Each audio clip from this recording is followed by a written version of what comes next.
The museum always felt different at night. During the day, it was a place of quiet awe, the kind where visitors shuffled politely between exhibits, murmuring facts they half remembered from brochures. But at night, when the last guest left and the heavy oak doors sealed shut, the silence became heavier, almost physical. I was the only security guard on duty during the late shift. My routine never changed. A slow walk through each gallery, checking doors, glass cases, and alarms. It was the kind of job where nothing ever happened, and that's exactly why I liked it. The main hall was my favorite. A cathedral-like chamber lined with floor-to-ceiling windows on one side and towering marble columns on the other. At night, those windows didn't show the city. They were too dark, too reflective. They showed me. My silhouette moved between exhibits like a shadow wandering its own private world. That night, the air felt colder than usual, though the thermostat read the same. I walked past the Hall of Antiquities, my flashlight beam gliding over glass cases filled with relics, weathered coins, chipped pottery, fragments of things that had outlived the people who made them. Every case threw my reflection back at me, dim, warped, doubled by the glass. I'd long since stopped really looking at it. But that night, for some reason, I lingered. My face stared back from the glass, pale and ghostly in the flashlight's glow. It looked like me. Of course it did. But there was something about the eyes. Maybe the way the shadows clung to them, or how they seemed just slightly sharper. I chalked it up to fatigue. The quiet hours always played tricks on my mind. I'd worked enough night shifts to know the human brain will start inventing things to fill silence this deep. Still, I caught myself glancing back at that same case more than once as I moved on. The building creaked, just the usual settling, I told myself. Old structures did that, especially when the temperature dropped. My footsteps echoed against the marble. My reflection followed, obedient as always, in every pane of glass and polished surface I passed. At least, I thought it did. I was halfway through the East Wing when it happened. The East Wing is quieter than the rest of the museum. The ceilings are lower, the lighting softer, and the air feels heavier. Most of the exhibits here are behind thick, curved glass that warps everything inside ever so slightly. Coins appear thicker, pottery bowls seem to bulge unnaturally, and my own reflection bends at the edges like it's trying to escape. I stopped at the glass case holding a ceremonial dagger. The blade was blackened with age, the hilt carved into the likeness of an open eye. The placard said it had been unearthed from the ruins of an unnamed temple, dated to a civilization that vanished without trace. That was when I saw it. I blinked. Just once, reflexive, but my reflection didn't blink back.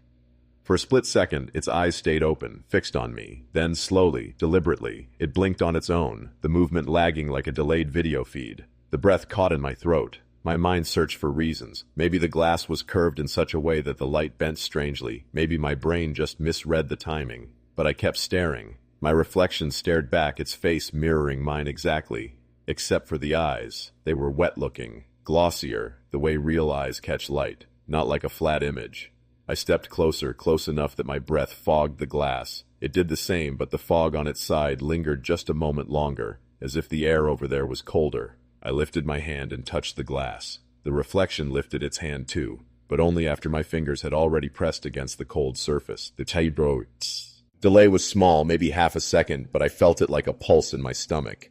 I stepped back, my skin prickling, and shook my head. Fatigue, that was all. I'd been awake since early morning, and night shifts did strange things to perception. Still, as I walked away, I caught myself glancing over my shoulder at the case. The reflection was still there, just visible at the edge of the glass, and it was still watching me. I finished the rest of my rounds more quickly than usual. Not rushed exactly, just eager to be done. The museum's silence pressed harder against me now, like it was aware I'd noticed something I wasn't supposed to. Every step I took echoed just a little too long before fading.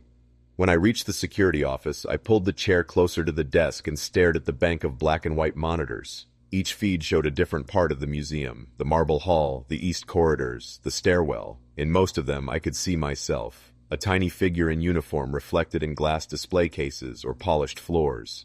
I told myself to stop looking, but my eyes kept drifting to the feed from the East Wing. The ceremonial dagger's case sat in perfect stillness. My reflection, or at least the faint ghost of it on the glass, stood frozen in place. I wasn't even in the room anymore, but the faint outline of a man in uniform was still there, as if I'd never left.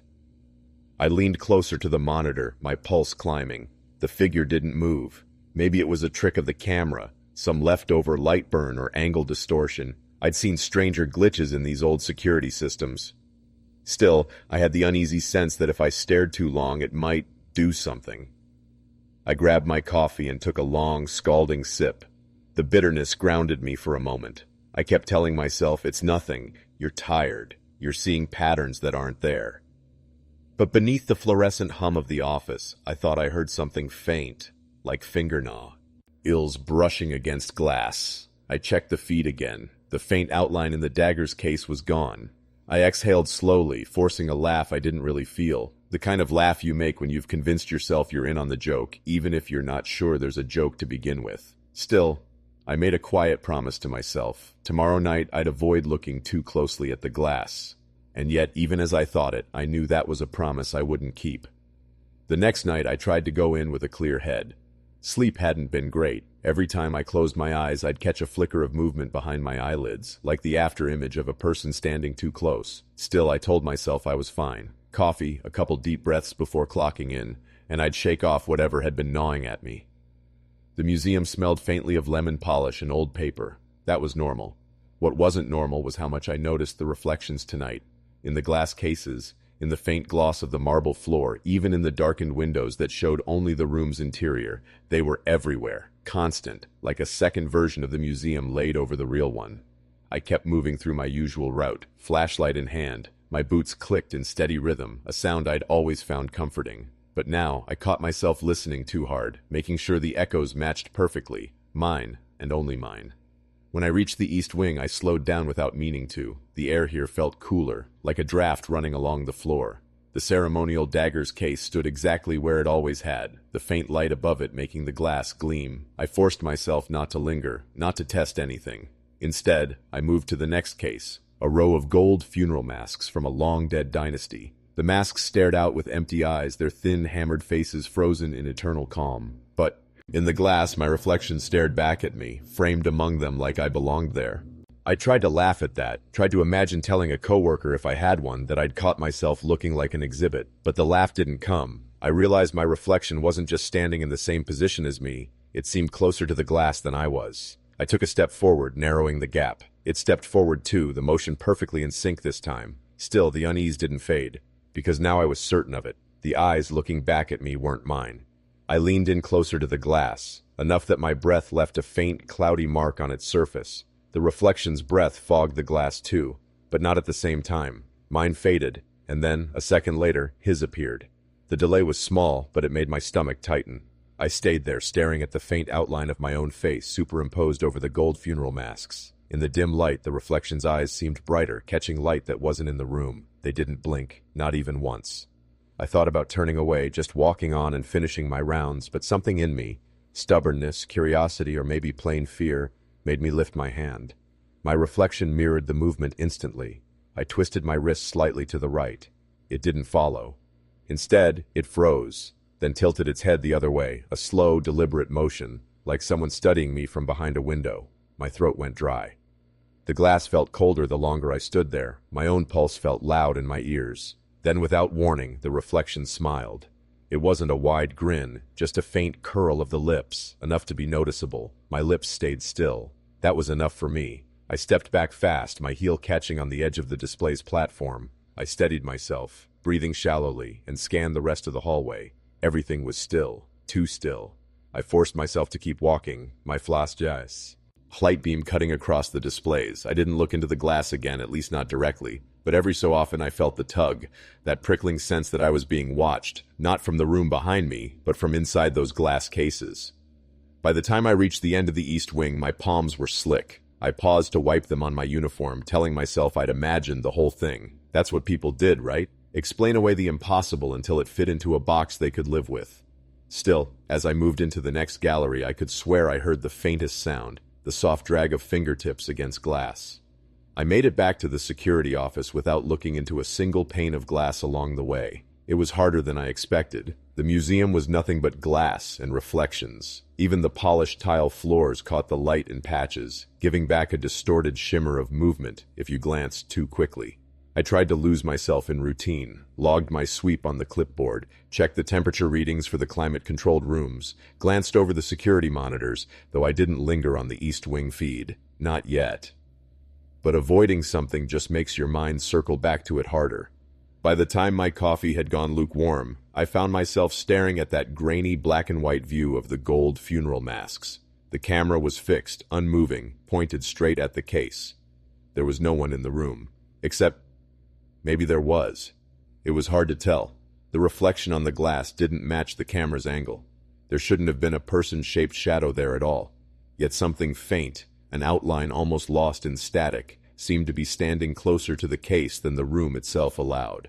I told myself to blink, to look away, but part of me didn't want to. I needed to see if it would move.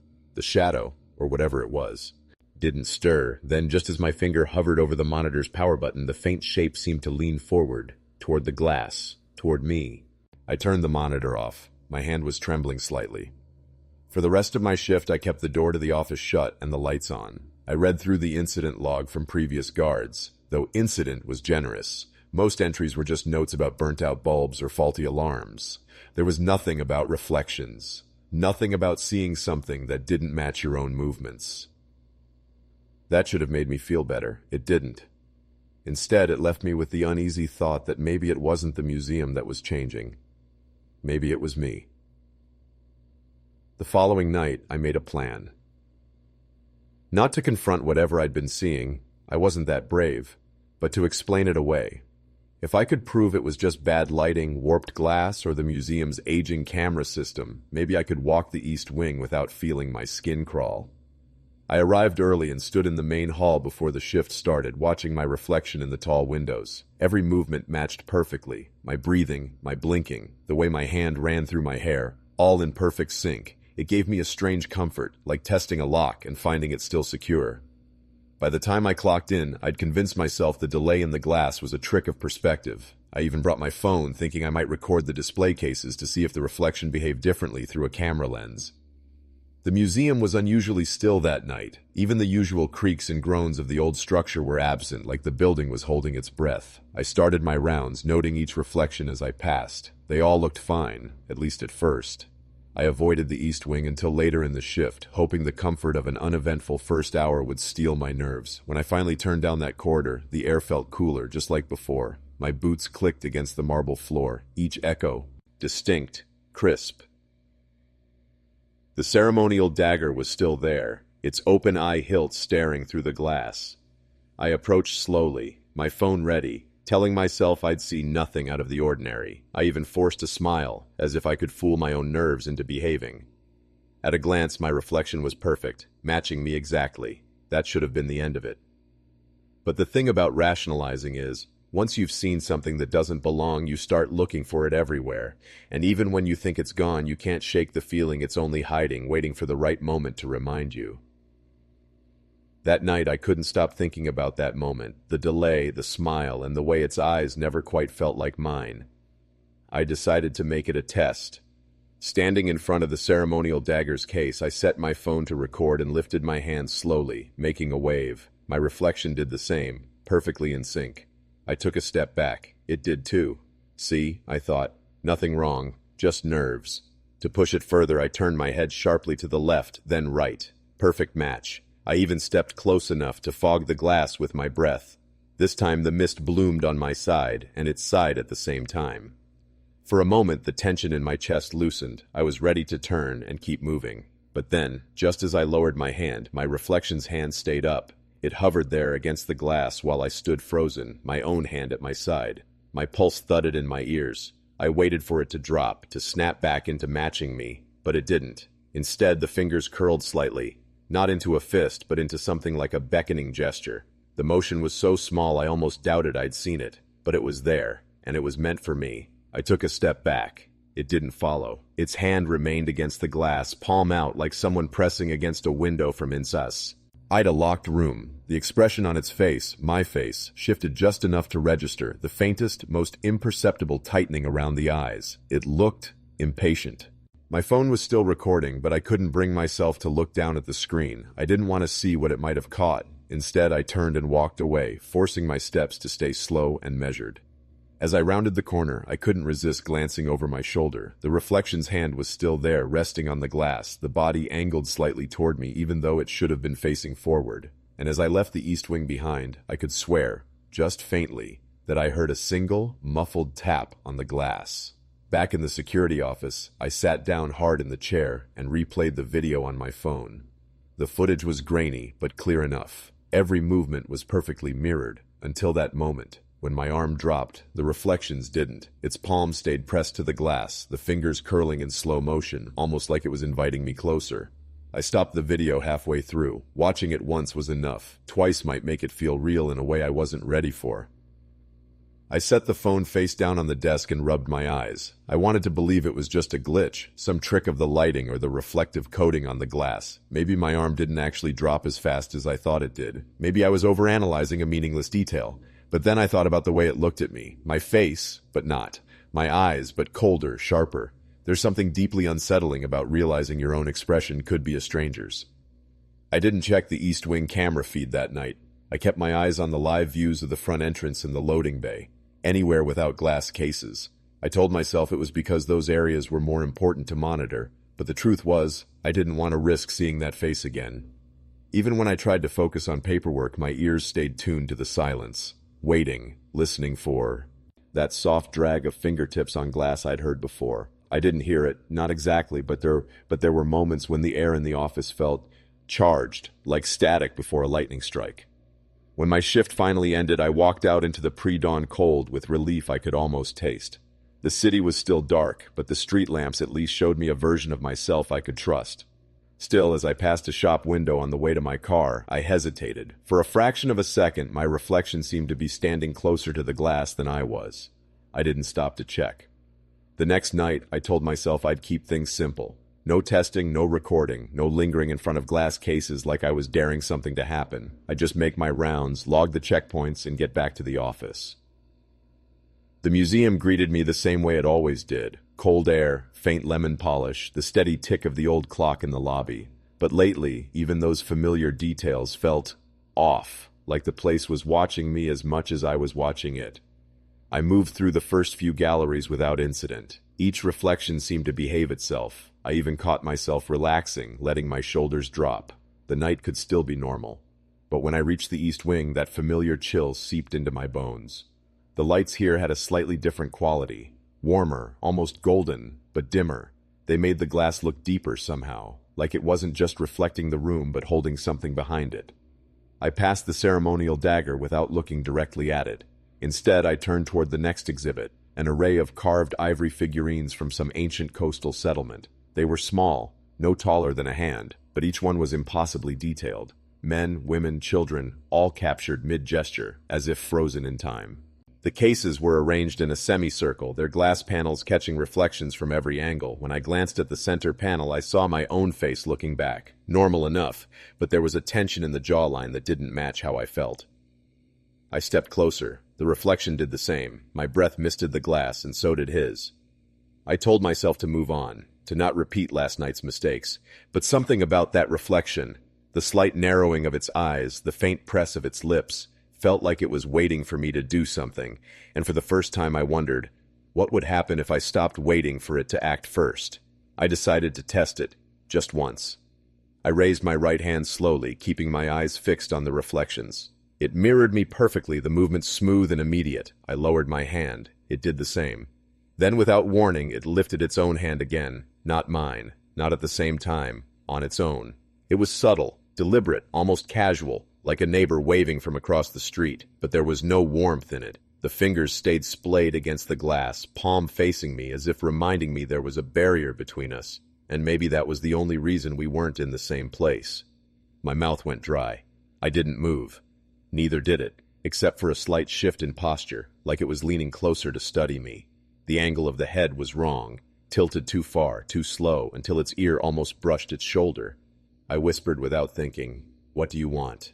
The words fogged the glass, but on its side, I swear I saw its lips part. No sound reached me, just the faint, precise movement of a mouth shaping syllables I couldn't catch. For a few seconds, we just stared at each other. The warm museum lighting behind me seemed dimmer in the glass, replaced by something flatter, grayer, as if the reflection's whorls. It had different rules. Then it moved. Not toward me, but toward something behind it. The reflection's head turned slightly, eyes shifting over its shoulder. It lifted one hand, not the one against the glass, but the other, and made a small, unmistakable gesture. A point. Toward something in the space behind me. The muscles in my neck screamed against the urge to turn around. I kept my eyes locked on the glass, my pulse hammering. There was nothing there. There couldn't be. But the reflection kept pointing, kept looking, kept smiling. Finally, I backed away, slow enough to keep it in view until I was far enough to turn and walk out of the east wing. I didn't look behind me once. By the time I reached the safety of the security office, my breathing had almost evened out. Almost. The image of that pointing hand was burned into my mind, the way it held that position with such patience, like it could have stayed that way forever if I hadn't walked away. I locked the office door, something I almost never did. Then I sat down and opened the monitor feed for the East Wing. I told myself I'd just make sure nothing was out of place. The ceremonial dagger case sat in stillness. The ivory figurines glowed under their soft spotlights. No movement, no shadow out of place, no me in the glass. Obviously, since I wasn't there. But then I remembered last time, the way the outline had been there even when I was gone. I leaned closer to the monitor, my stomach tightened. The center case reflected a faint human shape. It was hard to see, faint and smudged by the camera's resolution, but it was there, standing exactly where I'd been. I froze, staring at it, half expecting it to lift its hand again, but it didn't move. It just stood there, watching. I shut the monitor off. I couldn't stand the thought of it doing something only after it knew I was looking. For the rest of the night, I kept the lights on in the office and my eyes away from the reflective surface of the desk. Even the coffee pot's glass carafe made me uneasy. Every faint glimmer of movement in the periphery made me tense, waiting for it to match me, or not. And through it all, one thought gnawed at me. When it pointed behind me, it wasn't random. There was something in the space it wanted me to notice, or something it wanted to notice me. When my shift ended, I walked out into the dim gray of early morning and caught my reflection in the glass doors. For once, I didn't even check if it matched me. I just looked away and kept walking. Some truths are easier to live with if you never confirm them.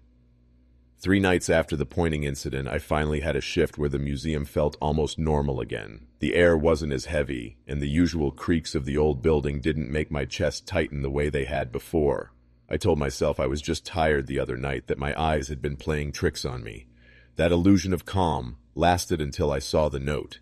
It was lying on my desk when I came in. No envelope, no handwriting I recognized. Just a single sheet of museum stationery with 2 words, East Hall. There was no name, no instructions, no explanation, but anyone who worked here knew that East Hall didn't refer to a public area. It was short for East Hallway C, a sealed-off corridor that wasn't even on the official floor plan. I'd only heard about it once from an older guard who claimed it had been shut decades ago after a storage mishap. He wouldn't elaborate. Most employees pretended it didn't exist. The only entrance I knew of was a locked steel door at the farthest end of the East Wing, the same wing where the reflection had been. I told myself it was probably a prank, some coworker with a bad sense of humor. Still, the note felt intentional, almost like an invitation. The first half of my shift passed in restless loops. I'd make a round, check cameras, and inevitably my eyes would drift to the corner of the screen where the East Wing feed sat. That sealed door was there, gray and unremarkable. But every time I glanced at it, I had the unsettling sense that something behind it was aware of me. By midnight, the idea had wormed so deep into my head that ignoring it was impossible. The note sat on the desk like a dare. I pocketed it, took my flashlight, and began the long walk toward the East Wing. The museum was different that night. The corridors seemed longer, the shadows in the corners seemed thicker, and when I finally reached the far end of the East Wing, the steel door didn't look as untouched as I remembered. The padlock was gone. The absence of the padlock made my stomach knot instantly. I stood there longer than I should have, flashlight trembling slightly in my grip, listening. The East Wing was silent, not the kind of silence that comes from emptiness, but the kind that feels watched. I touched the steel handle. It was cold, but not in the way metal normally is. The chill seemed to seep into my skin, like the cold of something that had been kept away from sunlight for centuries. When I pulled, the door opened without resistance. Beyond it stretched a corridor that felt entirely out of place in the museum. The walls weren't the clean white plaster of the rest of the East Wing. They were lined with dark, varnished wood, the kind you'd find in an old Victorian manor. My flashlight beam cut down its length, revealing a faded red carpet that looked moth-eaten but disturbingly clean, as if it had been maintained. And the smell. It wasn't dust or rot, but something sharper, like metal and old flowers, the scent you get at a funeral home. I stepped in. The moment my foot crossed it, at the threshold, the air shifted. The hum of the building's heating system vanished. My own breathing sounded too loud, too close to my ears. Halfway down the hall, I passed portraits, large oil-painted faces in heavy gold frames. None of them looked like historical figures I'd seen in the museum. In fact, they didn't seem real. The eyes in the paintings weren't static. They seemed to catch the light in a way that made them glisten. I tried to avoid looking directly at them, but it was impossible not to notice that each portrait subject was facing slightly more toward me than the last. Then I heard it. A faint, rhythmic click, click, click, from the far end. It wasn't footsteps. Not exactly. It sounded like something metallic being tapped against the wall at a slow, deliberate pace. I froze, beam of light shaking across the corridor. That's when I saw it, just at the very edge of my flashlight's reach. Something pale and tall leaning out from a doorway, head tilted far too much to one side, as if it were trying to get a better look at me. I didn't run at first. That's the part I can't explain. Why my body didn't obey the screaming panic in my mind. My flashlight was fixed on that pale shape, and though its head was at that sickening angle, it wasn't moving toward me. It was just leaning, observing. Then it stepped back into the darkness. That broke whatever strange paralysis had held me. My breath caught, and I turned on my heel, nearly tripping on the worn carpet as I bolted back down the corridor. The portraits blurred in my periphery, but in that moment I could have sworn every single head had turned fully to watch me leave. I burst through the door into the familiar white walls of the east wing and slammed it shut behind me. My hands shook violently as I fumbled to pull the heavy chain back through the handle and reattach the padlock, though I knew, deep down, it wouldn't matter. The air in the east wing felt wrong now, as if some of that corridor's cold had bled into it. I leaned against the opposite wall, trying to control my breathing. My mind kept replaying the way that thing, that person, if it was a person, had tilted its head. Not curious, not confused. It was studying me, like a collector sizing up a piece they might add to their collection. For the rest of my shift, I avoided that side of the building entirely. I busied myself with mindless tasks, rearranging chairs, checking storage rooms I'd already checked twice, anything to keep from thinking about what I'd seen. But each time I passed a reflective surface, whether it was a glass display case or a darkened window, I caught myself glancing, just to make sure my reflection wasn't different. By the time my relief arrived at dawn, I had decided not to say a word. I couldn't think of a single explanation that wouldn't make me sound insane. Still, even after I clocked out and stepped into the gray morning light, the smell lingered in my nose, that metallic sweetness. And for the first time since I started working at the museum, I felt like I had been noticed. I've always had this habit of catching my reflection in strange places, not intentionally. I'm not vain, I just notice. Polished floors, darkened TV screens, bus windows at night. My eyes always seem to flick toward them. Maybe it's some subconscious need to make sure I'm still here. The night it happened, I was on the late shift again. The city outside was in that strange, muffled state it takes on after midnight. No car horns, no shouting from the street below. Just the low hum of distant traffic and the occasional gust of wind rattling against the building's old windows. I was stationed in the West Wing, where the museum kept its older glass cases. Some were warped from decades of age, their surfaces rippling just enough to distort whatever was reflected in them. It always made me uneasy, like reality was bending at the edges. I'd been walking the same circuit for hours, my flashlight beam cutting a thin path through the dim corridors. The silence wasn't total. I could still hear the faint whir of the security cameras and the occasional creak of settling wood. I told myself that's all it was. Old buildings talk at night. Halfway through my rounds, I paused in front of a display case that held an assortment of antique hand mirrors. The glass covering them was flawless, unusually so for its age. It reflected back a perfect image of me, my uniform, my flashlight, even the faint exhaustion in my eyes. I don't know why I lingered. Maybe it was the fact that I hadn't seen such a clean reflection in weeks. I leaned slightly forward, studying myself in the glass. My movements were mirrored exactly, the tilt of my head, the shift of my weight. But then, without me moving, my reflection's mouth began to curl upward into a slow, deliberate smile. I froze. My own face remained still, locked in a neutral expression, but in the reflection, my lips were parting just enough to show teeth. The smile wasn't joyful, it was too controlled, too knowing. I felt the back of my neck prickle as the light in the reflection dimmed, as if the room inside the glass were darker than the one I stood in. I didn't move. My breath came shallow, and for a moment I wasn't sure if my heart had actually stopped or if it just felt that way. The reflection's grin widened, slow, deliberate, as if savoring the fact that I couldn't look away. The strangest part was how natural it looked. If I'd been smiling, it would have been my smile. My lips, my teeth, my jawline. Only it wasn't me making it happen. Every second the grin lingered. It looked less like a simple facial expression and more like a message.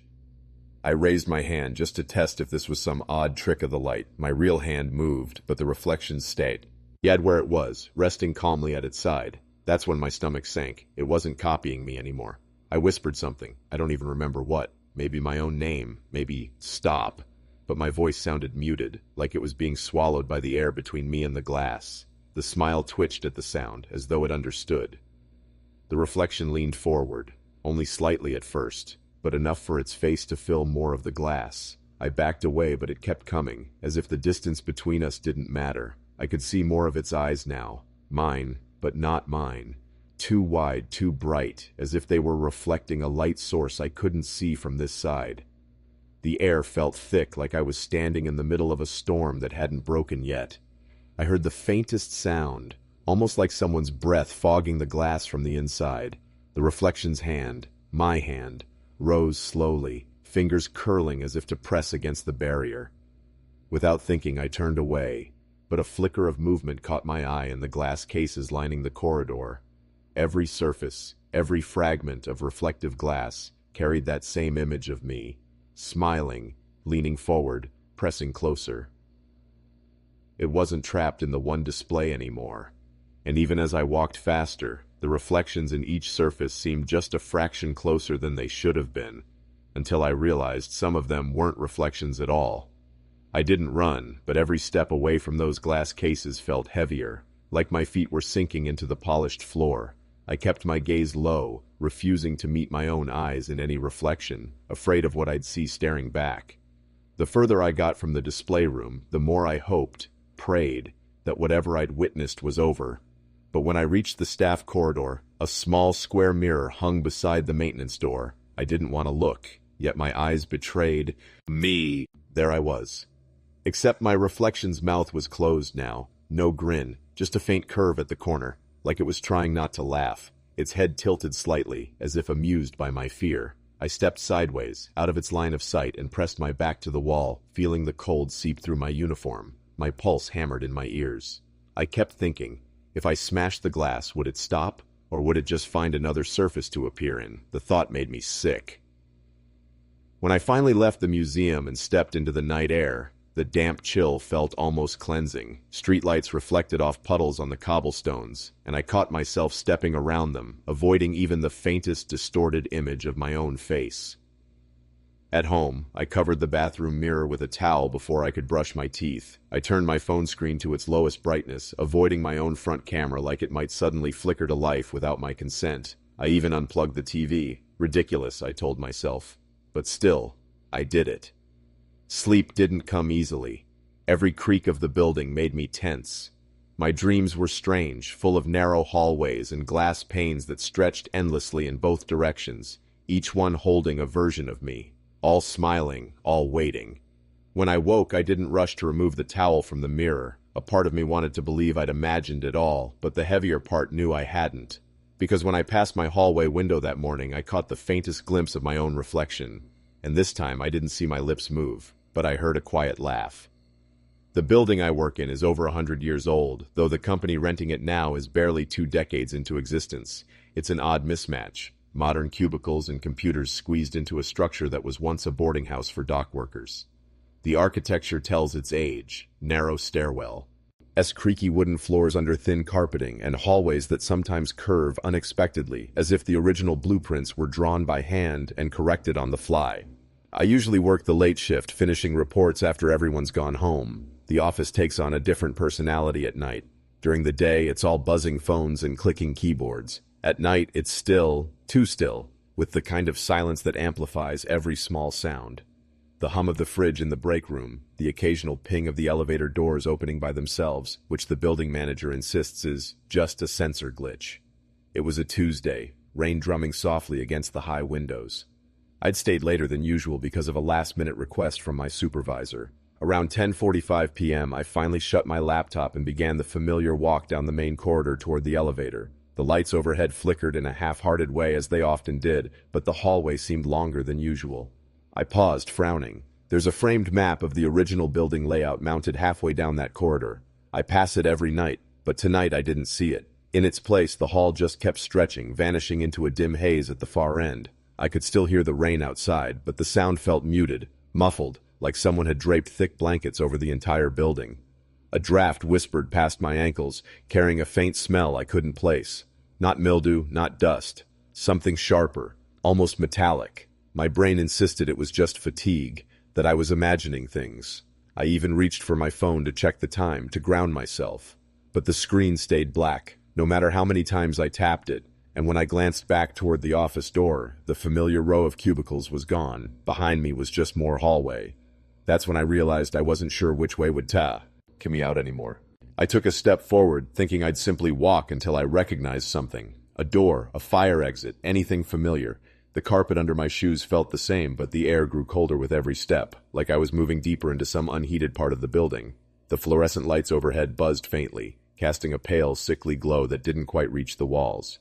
Except, were there even walls? I couldn't see them anymore. The hallway seemed wide enough for two people to pass, but beyond the cone of light around me, the sides just dissolved into shadow. I forced myself to keep walking, each footstep sounding too loud, the echo returning a fraction of a second too late, like the building was taking its time to answer me. Somewhere ahead I saw movement, just a flicker like a reflection off glass. Relief bubbled up. Maybe it was another person, a security guard, someone who could explain why the hallway looked so wrong. I called out, my voice flat in the air, but no answer came back. I quickened my pace until I could see it clearly. It wasn't a person, it was my own reflection in a tall, rectangular panel of glass. Except there was nothing in front of me to reflect, just open space. My reflection stood there anyway, as if the air itself had become a mirror. And it blinked. I froze. I hadn't blinked. I knew I hadn't. My eyes were still open, stinging slightly from the dryness. But in the reflection, my double lowered its gaze, then looked back up with a slow, deliberate motion. It smiled, the faintest twitch of the lips, then tilted its head toward the darkness to my left. That was when I noticed. The draft had returned, stronger now, carrying that metallic scent again. My reflection stepped aside, revealing a narrow opening where there hadn't been one before, a hallway inside a hallway. Every nerve in my body screamed to turn around, to run back to the way I came. But when I spun, the path behind me was gone, the light above me dimmed, and the only visible way forward was the gap my reflection had shown me. I didn't want to go in, but I also didn't want to be left out here, alone. I stood at the threshold, staring into the narrow passage. The opening was no wider than my shoulders, the darkness inside so absolute it seemed to drink in the pale light spilling from above. My reflection was gone now, just me, my shallow breathing, and the oppressive quiet. I told myself I wouldn't step in. I told myself I'd wait, that I'd find another way out.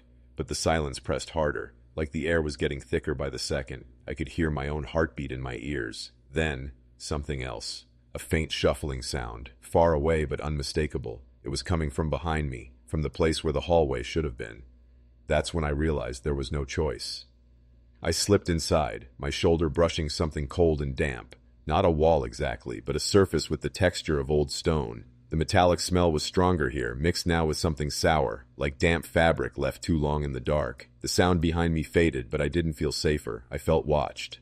The passage bent sharply after only a few feet, and that's when the light from the main hallway cut off completely. I stood in pitch black, trying not to breathe too loudly. My phone was in my pocket. I thought about using it for light, but something deep inside me resisted. I had the unshakable sense that whatever was in here with me didn't want to be seen.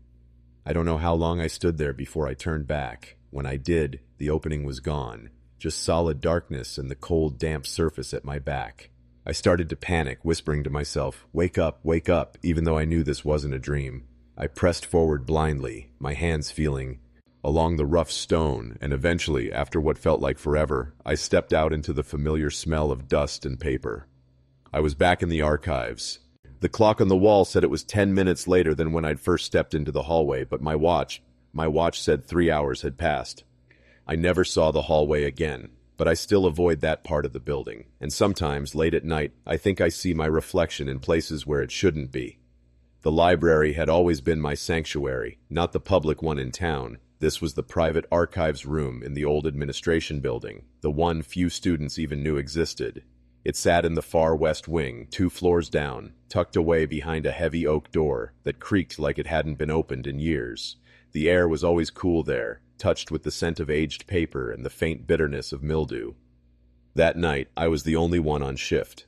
My supervisor had left early, muttering about a headache, and the other part-time assistant never showed. I didn't mind. I had a cart of old case files to sort, and the idea of a few uninterrupted hours was almost appealing. The lighting down there was dim, not the harsh fluorescence of modern fixtures, but warm, low-wattage bulbs that hummed faintly. Shadows pooled in the corners, and the furthest shelves seemed to fade into an indistinct haze. My desk sat in the center of the room, a heavy metal thing covered in shallow scratches. Underneath it was a rectangular grate, an old ventilation duct that connected somewhere deep beneath the building. I'd never paid it much attention beyond the occasional burst of musty air when the heating system groaned to life. The first sound came at exactly 9:13 p.m. I know because I'd just finished labeling the last folder in the stack and glanced at the clock on the far wall. A faint tapping, like the hesitant knock of someone unsure if they should interrupt, rose from the grate. I froze, pen still in hand. It wasn't a mechanical noise, not the rattle of loose metas, or the ping of cooling pipes. This was deliberate, rhythmic. 3 taps, a pause, 3 more. I leaned forward, my chair creaking in the stillness. The sound stopped. I told myself it was nothing. Old buildings settle, pipes expand and contract, rodents scratch through the ducts. All mundane explanations. I put my pen down and started stacking the finished files. That's when I heard it again. Only this time, it wasn't tapping. It was a voice, low, whispering, my name. At first I thought I'd imagined it. Sound can play tricks in quiet places, especially when you're already on edge. But then it came again. Unmistakable this time. A whisper right below me, curling through the grate like smoke. Daniel. It wasn't urgent or panicked. It was slow, drawn out. Like whatever Seth was saying, it wanted to savor the syllables. I leaned closer without meaning to, heart hammering against my ribs. Hello? My voice cracked in the silence. No answer, just a long stretch of stillness so heavy I could hear my own pulse in my ears. I told myself it had to be a prank. The old ventilation shafts connected to the basement. Maybe someone had found a way in, but the archives weren't exactly a place people stumbled upon, and the main doors upstairs were locked. I'd seen my supervisor turn the key before leaving. I crouched down, pressing my ear to the cool metal grate. That's when the whisper came again, softer now, almost affectionate. Come. Down. The air drifting up from the grate was cold, unnaturally cold. My skin prickled, a chill spreading through my hands as if the temperature dropped by 20 degrees in an instant. I stood abruptly, shoving the cart toward the far shelves, trying to distract myself. The wheels squealed against the floor, their echo stretching into the distance. That's when I noticed something strange. The tapping had returned, but this time it wasn't random. It was in perfect rhythm. 3 taps, pause, 2 taps, pause, 1 tap, over and over, like a code. I didn't know Morse well, but my mind latched onto the idea instantly. Someone was trying to communicate. My stomach tightened. And then the voice, closer now, right at the grate, said something I will never forget. Don't let them know you can hear me. I froze. My hands went numb. The lighting in the room seemed to dim, shadows stretching unnaturally long along the walls. Every instinct told me to run, to leave everything and get upstairs. But my legs wouldn't move. From beneath the floor, I heard the sound of someone, shifting in the darkness.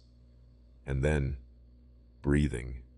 Slow, heavy, waiting. I don't know how long I stood there, rooted in place, my gaze fixed on that old iron grate. The breathing below seemed to match mine at first. Slow, deliberate, until I realized it was doing the opposite. Exhaling when I inhaled, inhaling when I exhaled, like it was trying to sync with me, in reverse. When I finally tore myself away, I wheeled the cart toward the exit. My hands were trembling so badly that a stack of books slid to the floor. The the sound booming in the stillness like a gunshot. I froze, listening. The breathing stopped. I thought that would be a relief, but the silence was worse, heavy, watchful. Every step toward the far door felt like it was being measured, counted. The corridor to the staff elevator seemed impossibly long. My own reflection in the glass door stared back at me, pale and shaken, and for a second I swore its lips twitched into a smile I didn't make. When the elevator finally arrived, I jabbed the button for the ground floor. The ride up was painfully slow. My ears strained for any sound in the shaft, half expecting to hear that voice again, murmuring my name from somewhere far below. When I stepped into the empty lobby, it was like coming up from underwater. The air felt warmer, lighter, but that didn't mean I was free of it. I knew, deep down, that whatever had whispered to me wasn't trapped under the floor. Not really. That night, I lay awake in bed, replaying the words over and over. Don't let them know you can hear me. Who were they? And how did it know my name? In the days that followed, I avoided the archives. I volunteered for inventory upstairs, shelving returns, even mopping the lobby floors. Anything to keep from going down there. But sometimes when the building was quiet, I thought I could feel that same cold air on the back of my neck, as if the grate wasn't the only way it could reach me. And in those moments, I remembered the breathing, the reversal of my rhythm, the almost smile in the glass, like something, somewhere, was still trying to match itself to me. It was a Tuesday night in late October, the kind where the air feels damp enough to seep through your clothes.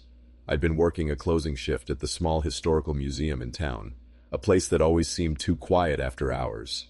The building was an old converted courthouse with thick stone walls and narrow hallways lined with display cases.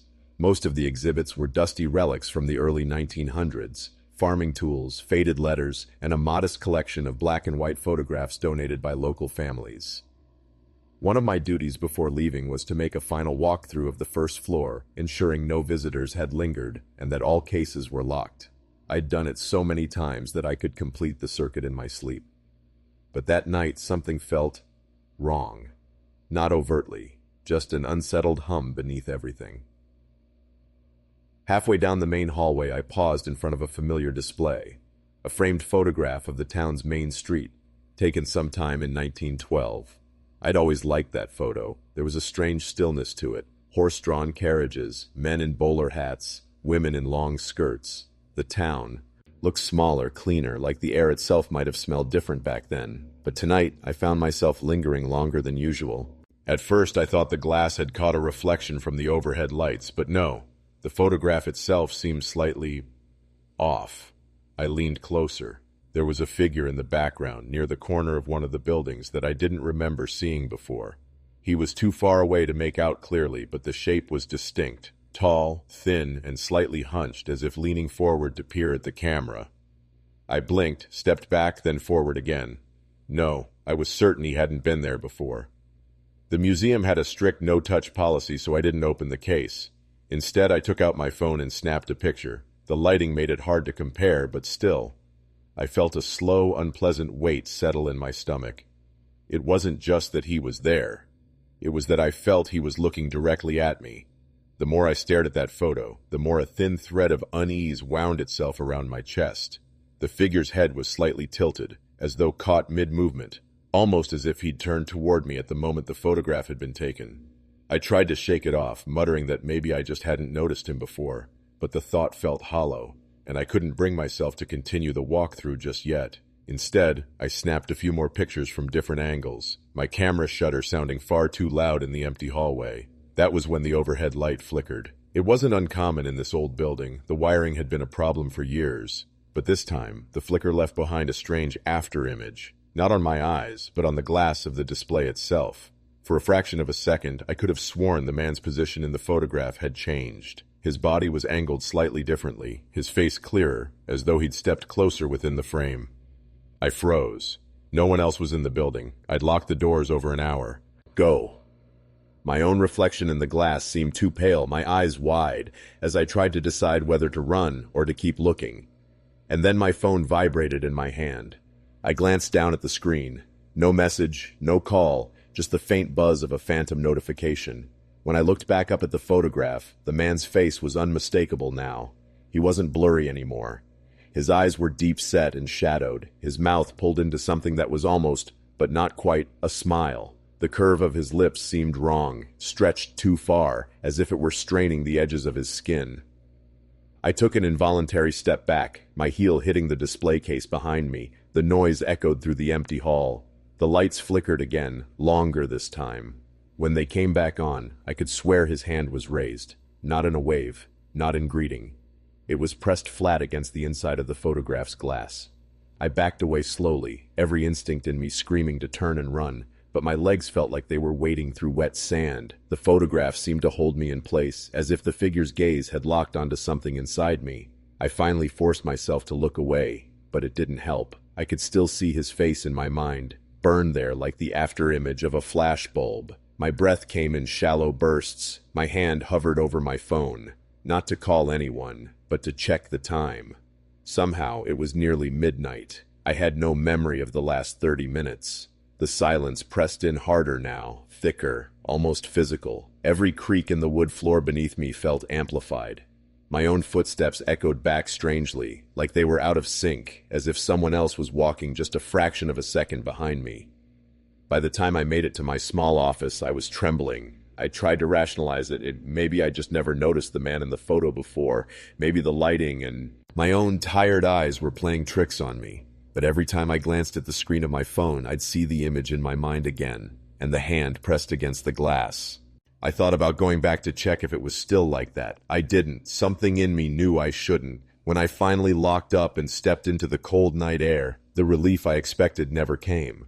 The dark streets felt heavier, the shadows longer. I couldn't shake the sensation of being watched. That night, I dreamed of the photograph. In the dream, I was inside it, standing behind the glass. The man was there too, closer now, his face inches from mine. His hand stayed pressed to the glass, but in the dream, I could see that on his side, the glass wasn't a barrier. When I woke, I was sweating, my heart pounding. My first thought wasn't relief that it had just been a dream. It was the certainty that when I went back to work, the man would be even closer. The back room of the shop was a place I rarely went. It smelled of dust and varnish, and the dim light from a single dangling bulb made the air feel stagnant. Old display cases, broken shelves, and boxes of forgotten inventory were stacked high, forming crooked corridors you could easily get lost in if you weren't paying attention. I had been working in the shop for nearly 3 years, and in all that time, I'd only gone back there a handful of times. Most of the old stock was worthless. Water-damaged books, cracked picture frames, warped furniture that no one would ever buy. It was where things went to be forgotten. But that day, my boss asked me to dig out an old mirror he claimed might be worth something. It's tall, carved wood frame, kind of gothic looking. Should be leaning against the far wall, he'd said, waving me toward the back like it was nothing. When I stepped inside, the first thing I noticed was how much quieter it was compared to the shop floor. No creaks from the ceiling, no hum from the old fridge in the break room, just a stillness so complete it made my ears ring. Dust motes drifted lazily through the stale air. I had to weave between narrow aisles of furniture to reach the far wall, brushing past a row of tall armoires and half-toppled chairs. The further I went, the dimmer it became, until I was walking through a tunnel of shadows. When I finally found it, the mirror was exactly as he'd described, over 6 feet tall, with a heavy frame carved into twisting vines, and strange, almost human faces hidden among the leaves. The glass was so clean it was almost unnatural, as if it hadn't aged a day despite being buried back here for who knew how many years. I crouched to check its base, trying to figure out how I was going to move it without breaking it. That's when I caught my reflection, or rather, what should have been my reflection. Because I was crouching, but in the glass, I was standing. I froze, my breath catching in my throat. At first, I thought maybe I'd just misread my own movement, that my eyes were playing tricks in the dim light. But when I blinked, the reflection didn't. I straightened slowly, feeling a cold tightness spread through my chest. My reflected self moved with me, perfectly in sync now. But there was something wrong in its face. The mouth was set in a faint smile I wasn't making. The corners just barely turned up, like it knew something I didn't. I tried to look away, but my eyes were drawn back. The longer I stared, the more I noticed small differences. My skin in the mirror seemed a touch paler, the shadows under my eyes deeper, the hair slightly messier, as if I'd been standing in a wind I couldn't feel. I stepped closer to inspect the glass, my fingertips hovering an inch from the surface. The wood frame felt cold against my hand, but the glass itself, It radiated a faint warmth, almost like the lingering heat of someone's breath. A faint tap echoed through the room. I thought something had fallen behind me.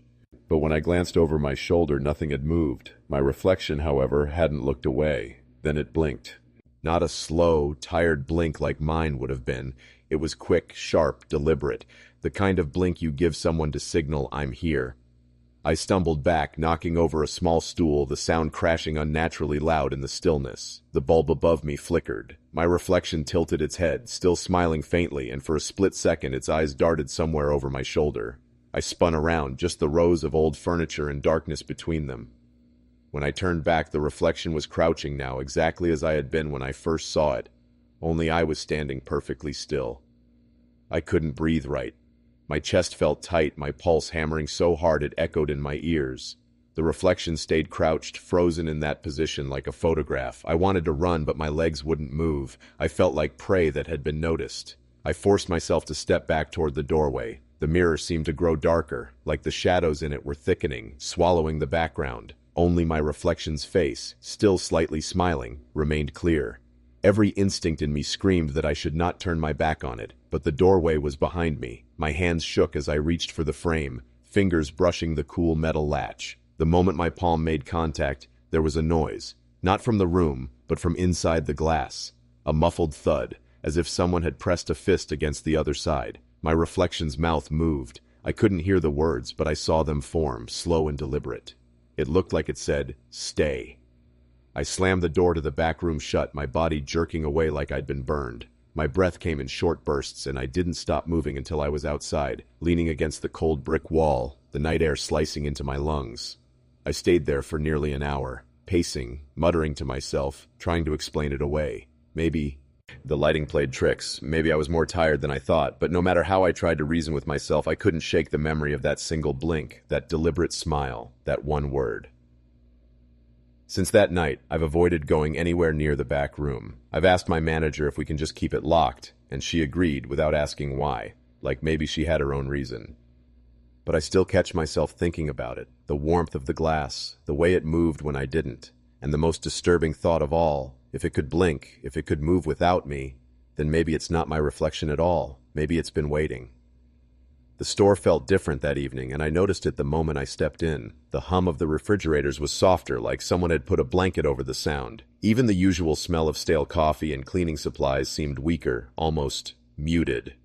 It was my last night shift before I transferred to another branch across town. I'd been counting down to this day for weeks, telling myself I'd never have to deal with the back room or that mirror ever again. But of course, fate has a way of twisting things. The manager, Sarah, had left early. "Lock up for me?" she asked, tossing me the keys like it was nothing. I nodded, but the weight of the keys in my palm felt heavier than they should.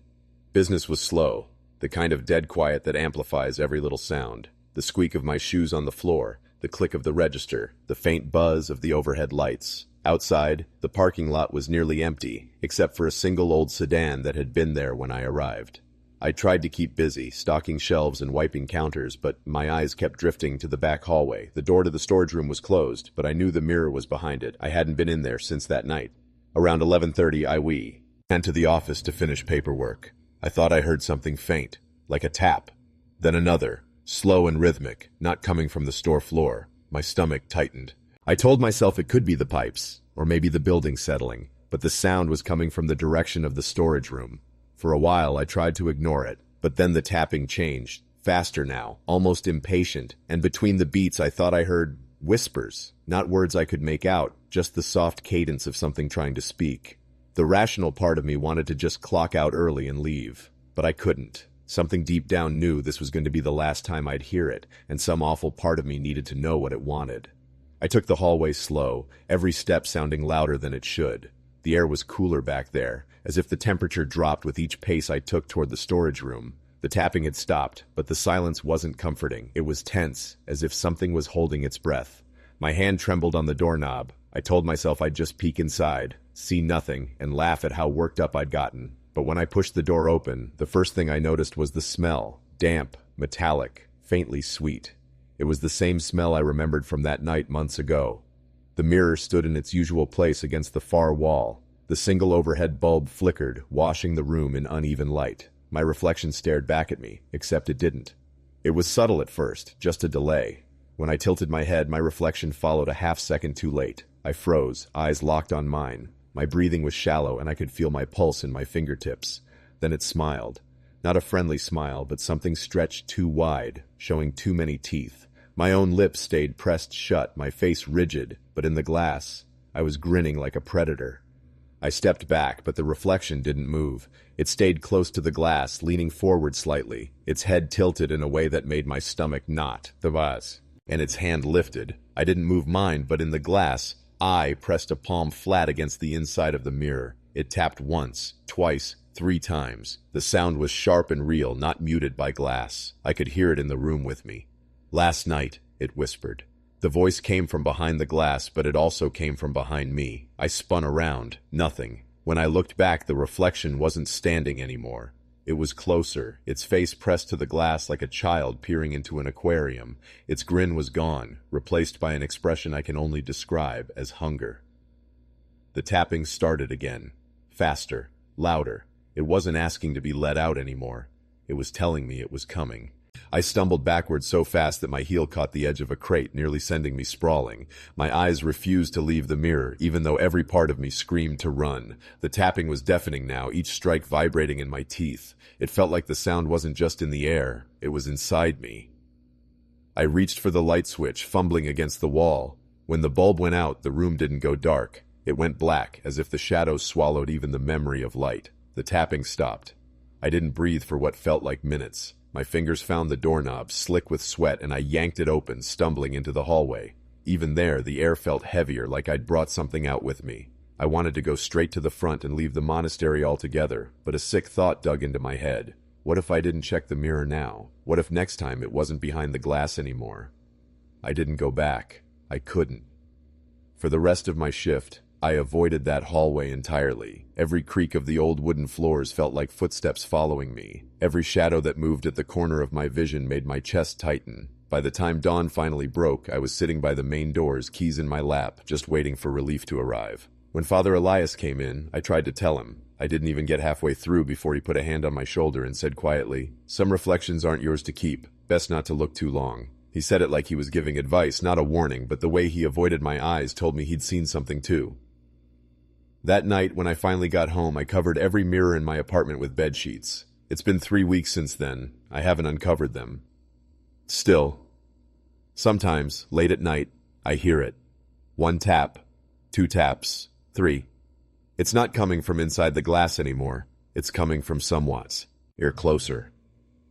I've thought about quitting the job more times than I can count. But every time I sit down to write the resignation letter, my reflection catches my eye in the corner of my laptop screen. I tell myself it's nothing, just a trick of tired eyes or the dim light in my apartment, but sometimes I catch it smiling when I'm not. Last week I woke up at 3:17 a.m. with my bedroom door wide open. I live alone. My mirrors are still covered, yet I felt it. Someone standing at the edge of my bed, leaning over me, breath slow and deliberate. My pulse was so loud in my ears I thought my head would split. When I finally turned on the light, nothing was there. But on my nightstand, resting neatly beside my phone, was a shard of glass, old, tarnished, its edges fogged like something had been breathing on it. I didn't touch it. I didn't even throw it away. It's still there now, as if moving it would somehow invite her in. I haven't told anyone else. What could I even say? That I saw my reflection blink when I didn't, and now it follows me into places without mirrors? That sometimes in crowded streets I spot my own face walking in the opposite direction? No one would believe me. Maybe I wouldn't have believed me either, before that night. But I know what I saw.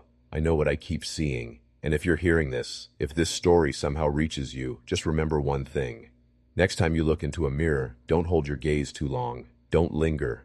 Because sometimes what's looking back isn't you, and sometimes it doesn't want to stay there.